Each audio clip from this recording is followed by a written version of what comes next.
Hello and welcome, so soon I know, to another Little Nightmares theory video. Or should I say, a Little Nightmares 2 theory video. In this theory in particular, I'm going to do my best to break down and describe what I believe to be the story in Little Nightmares 2.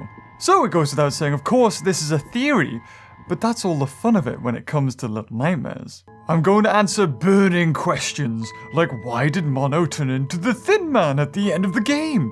Why did Six seemingly betray Mono the way she did? And more importantly, where did Mono get that hat from? So let's not waste any more time and dive straight into the story. On the surface, it's quite simple really. Mono rescues Six, they shoot the huntsman, escape from the teacher, burn the doctor alive, free the Thin Man, Six gets captured, Mono defeats the Thin Man, rescues Six, regrets rescuing Six, Long live the king. and then slowly, Mono transforms into the Thin Man. Well, there you have it. That was a quick video, wasn't it? I'll see you guys later. If you know Little Nightmares like me, however, you'll know that simple isn't a word that exists in the Little Nightmares universe. And to understand what exactly is going on with the story, we're going to have to take a closer look at what all these actions really mean. But before we delve into the characters, we need to understand what the Signal Tower really is. The name sounds like it's broadcasting the signal to the TVs, and that's about it. But I think that might only be because of what's inside of it.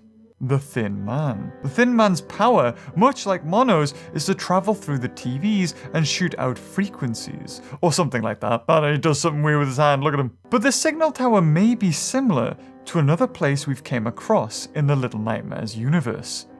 The Maw. The Maw was described as needing the lady to function, which is precisely why she's there, and may explain why the Thin Man is in the tower. These places require a person to be there, and without them, they cease to exist. Just like the end of Little Nightmares, when the lady is defeated, Six gets the lady's powers and takes her place. These structures are places in which nightmares exist, and they need a host to feed from. When Six is inside the tower, she doesn't become the Signal Man. She becomes her own nightmare. But Mono, well, we all know how that ends up. Speaking of which, let's talk about our favorite box head wearing fellow. So let me tell you how this all came to... No, not that one!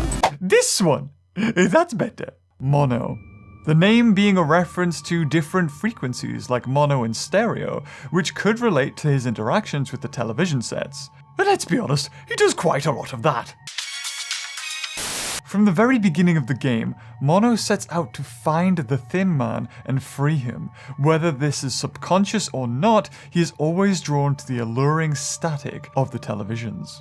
In a not too dissimilar way to that of Six, and her pursuit of the lady in the first game. Along the way, Mono comes across a child we now know to be Six, playing with a music box in a room all alone. Six is in stark contrast to Mono during the majority of the game. Mono has one focus: releasing the Thin Man and getting to the Signal Tower. Six, on the other hand, besides wanting to escape the huntsman's house, doesn't seem to have a clear goal, except to accompany Mono. We see her quite often disinterested in Mono's quest. A lot of the time playing with objects in the world, a football in front of the school, playing with a mannequin's hand in the hospital, or even warming her hands by the smouldering remains of the doctor. Needless to say, she's a very passive part of the adventure. Until she's not. The moment that Six takes control of a situation and makes a decision that puts into effect something much bigger than both of them, the cycle begins again. The time loop theory. Time loop? What do you mean time loop? Well, if you manage to collect all the glitched children fragments in the game before completing it, you get this secret ending.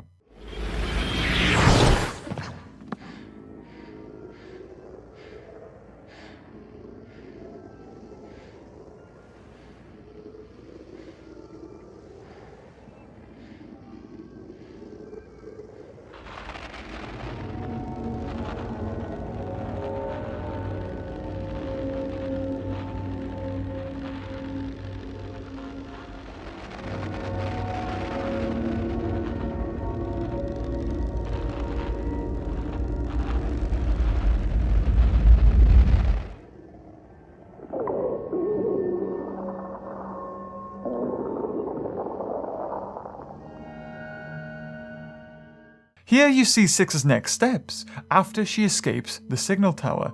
The Maw, pointed out to her by Shadow Six. And it's here we realize The Little Nightmares 2 is not a sequel, but a prequel, in a series of events that are destined to repeat themselves. So, if Mono is the Thin Man, then who is Six? In my previous theories, there have always been a common thread linking Six with the lady in one way or another, but now it's all become clear. The reason why the lady hums the same tune as Six's music box.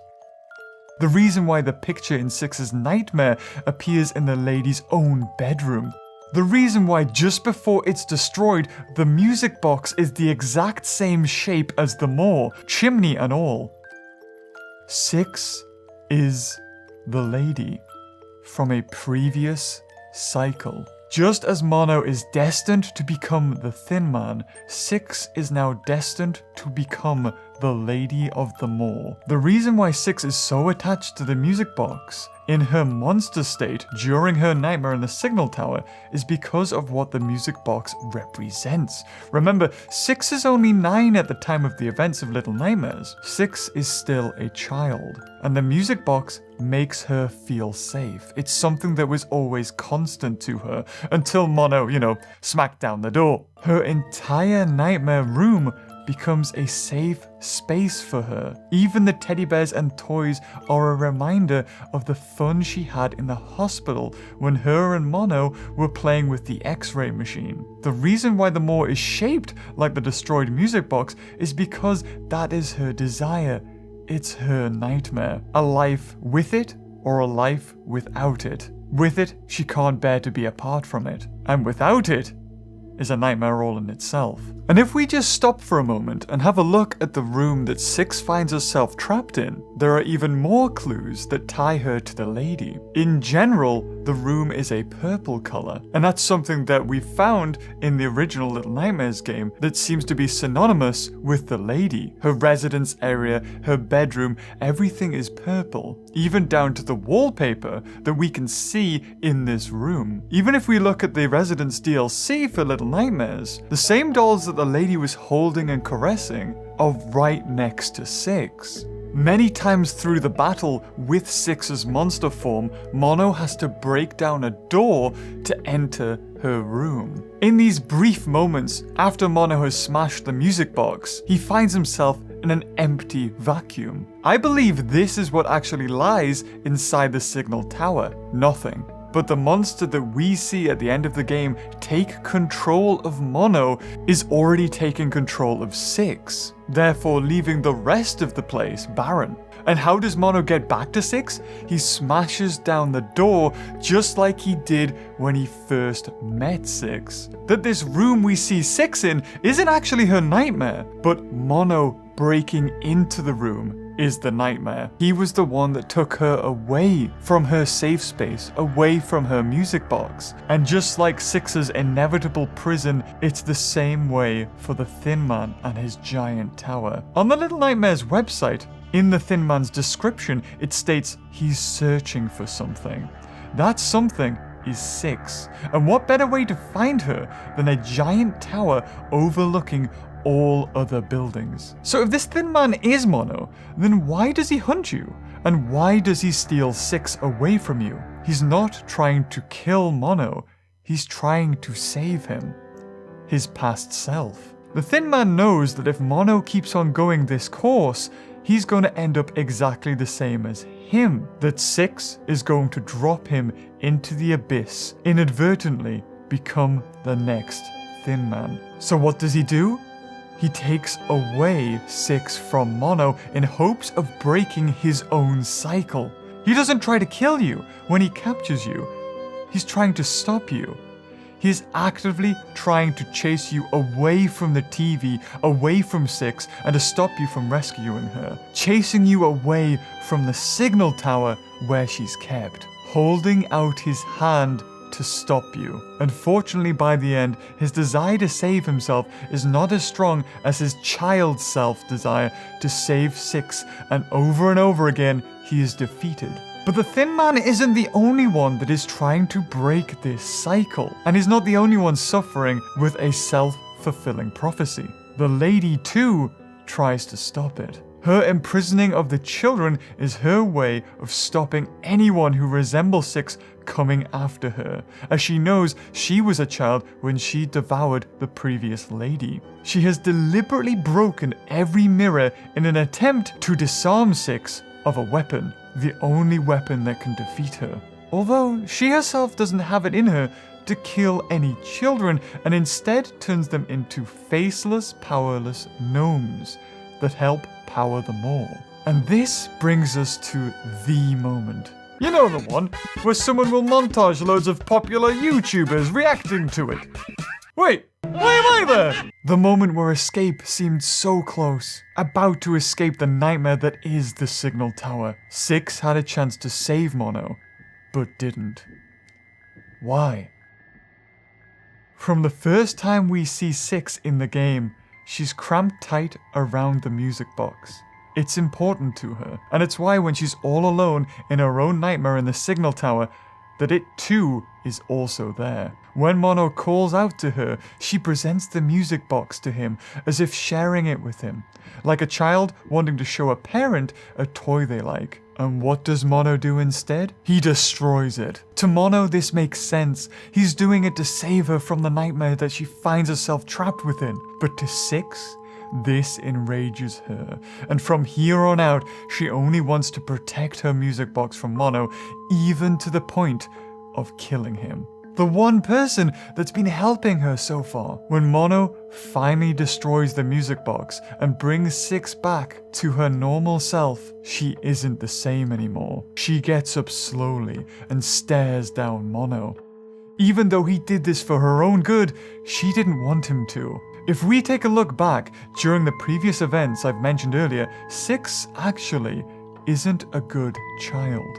She wasn't playing with the mannequin fingers, she's breaking them, contorting them. And after the bullies in the school kidnapped her, the first thing she does when confronted with one is pounce on it, smashing its head against the floor till it breaks. This type of an attack is fueled by emotion, anger, and frustration. In this frenzied attack is obvious. And she slowly stands up, admiring her handiwork, showing that she can hold grudges and likes to take revenge. The Doctor, for instance, when he's burned alive, she shows no remorse for her actions. Even though Six comes across to many as childish, that mask actually hides a rather sadistic and selfish side to her. Just like what we see of her in the moor, eating a helpless trapped rat and a gnome to fill her own need, her own hunger. She transforms children into gnomes to help her run the moor, not hesitating about taking their future away from them. When Six reaches out to help Mono, this isn't because she does it to save him. She wants to hold him. She wants to see his face. She wants him to know that she is the reason why. Mono was the one who let her get taken by the Thin Man. She reached out for help, but Mono didn't help her. The one who destroyed something she loved right in front of her. Mono was the one who destroyed her music box and her safe space. He was the one that took everything from her. All of this happens right here. In the look exchanged between them, when Mono looks back up to look at her as if asking what's taking her so long, he realizes there is no remorse for what she's about to do. And with that, she retracts her arm and watches as Mono falls into the abyss. She has no idea what she's starting, but she's happy about it. She's gotten her revenge. Doomed to forever become the Thin Man, over and over again. The best way to sum up Six is probably this quote concerning the ladies' quarters, from a now defunct official little website. If the moor had a heart, it would have lived here.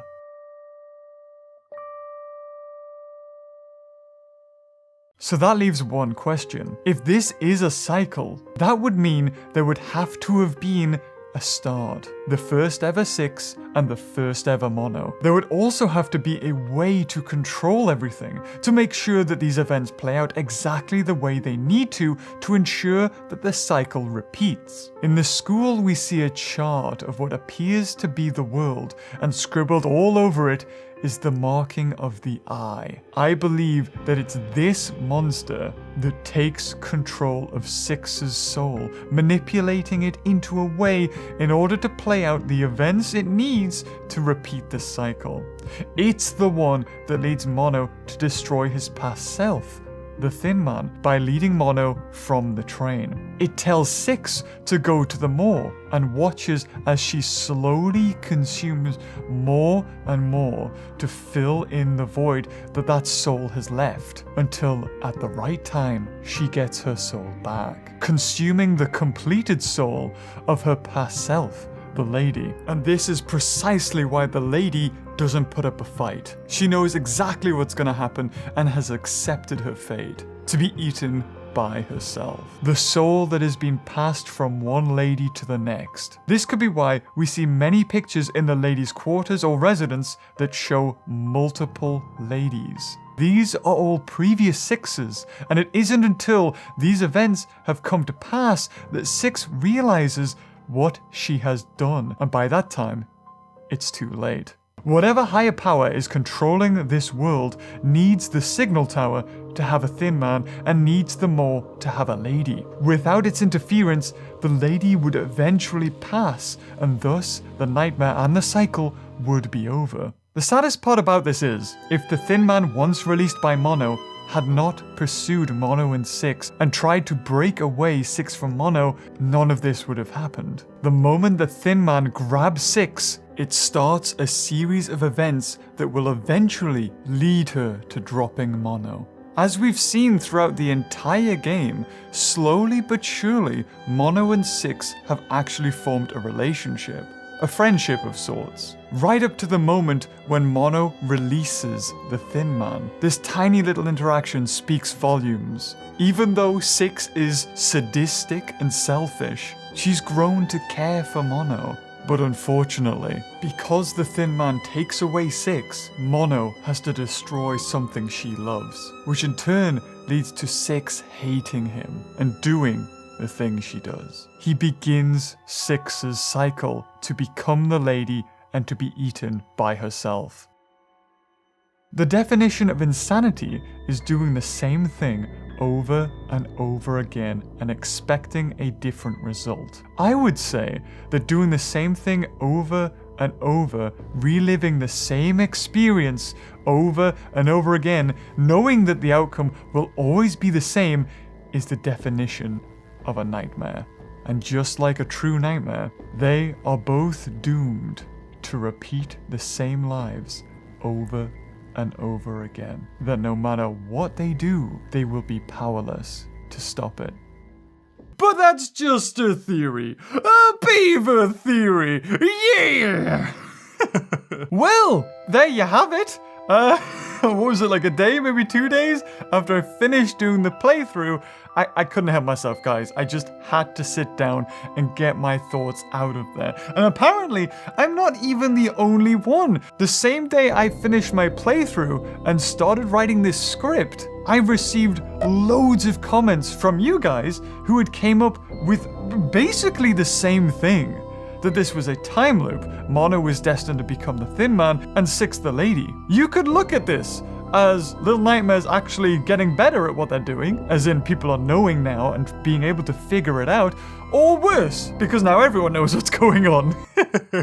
I think part of the beauty of Little Nightmares, whether this theory is true or not, is getting to think up of your favorite theories. The Thin Man, in fact, isn't a monster. In fact, nothing in the Little Nightmares universe is black or white. Nothing's necessarily good and nothing evil. It's just the world that these creatures inhabit. Or is it even a world at all? Is it all just a nightmare and this creature, this eye creature, is actually the dreamer that is thinking of it all? And before I go, I do want to say a big thank you to everybody who has supported the Little Nightmares playthrough. I had so much fun playing it, so much fun reading the comments, seeing everybody theorize about what could be the reason behind everything. And I always have fun when it comes to Little Nightmares. And I personally can't wait to see what other Little Nightmare theories you guys come up with.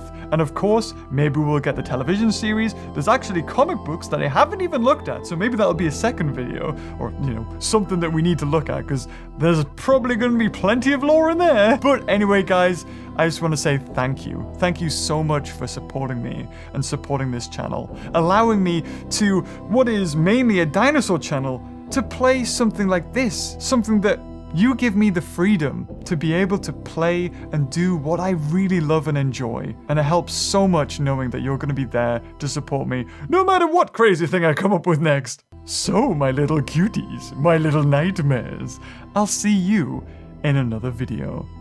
Bye-bye.